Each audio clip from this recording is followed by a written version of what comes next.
ഈ കുറെ കാലത്തെ സർവേ ഒക്കെ നടത്തിയിട്ടാണ് ഈ അതിദരിദ്രരെ കണ്ടുപിടിച്ചത് കേട്ടോ. ആദ്യത്തെ സർവേയില് 64,006 പേരെയാണ് അതിദരിദ്രരായിട്ട് കണ്ടെത്തിയത്. കുറെ കഴിഞ്ഞ് ഒരു രണ്ടാമത്തെ സർവേ നടന്നപ്പോഴേക്ക് അത് 59,277 പേരായിട്ട് കുറഞ്ഞു. അതിലൊരാൾ കൂടത്തില്ല, അതിലൊരാൾ കുറയത്തില്ല.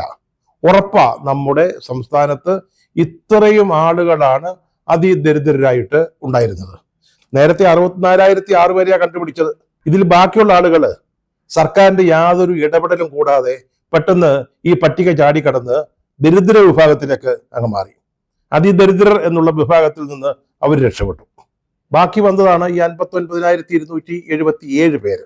ഇതിനിടയില് 261 നാടോടി കുടുംബങ്ങൾ, അവരെയും കേരളത്തിൽ കണ്ടതാ, അതിദരിദ്രരായിരുന്നു. രണ്ടാമത്തെ സർവേയിൽ അവരെ പിന്നെ കാണാൻ പറ്റിയില്ല. അവരെവിടെ പോയി മറിഞ്ഞെന്ന് അറിഞ്ഞുകൂടാ. 261 നാടോടി കുടുംബങ്ങൾ അതിപ്പോ വലിയൊരു തലവേദനയായിട്ട് മാറിയിരിക്കുക. ഇപ്പൊ നമ്മുടെ അതിർത്തിയിൽ ഉടനീളം പ്രത്യേക കാവൽ ഏർപ്പെടുത്തിയിരിക്കുക. ഈ നാടോടി കുടുംബങ്ങൾ ഇനി കേരളത്തിലേക്ക് തിരികെ പ്രവേശിക്കാൻ പാടില്ല. കാരണം അവരിലാരെങ്കിലും ഇങ്ങോട്ട് വന്നു കഴിഞ്ഞാലേ നമ്മുടെ ഈ പദവി അങ്ങ് പോകും. 261 പേരുടെ ഒരു 10 നാടോടി കുടുംബങ്ങൾ തിരിച്ചു വന്നു എന്ന് വിചാരിക്കുക. അപ്പൊ എന്താ സ്ഥിതി? അതിദരിദ്രരായ ഒരു 10 കുടുംബങ്ങൾ കൂടെ ഇവിടെ ബാക്കിയാവും. അത് സമ്മതിക്കാൻ പാടില്ല. അതുകൊണ്ട് അതിർത്തിയിൽ ഉടനീളം പ്രത്യേക കാവല് ഏർപ്പെടുത്തുകയാണ്.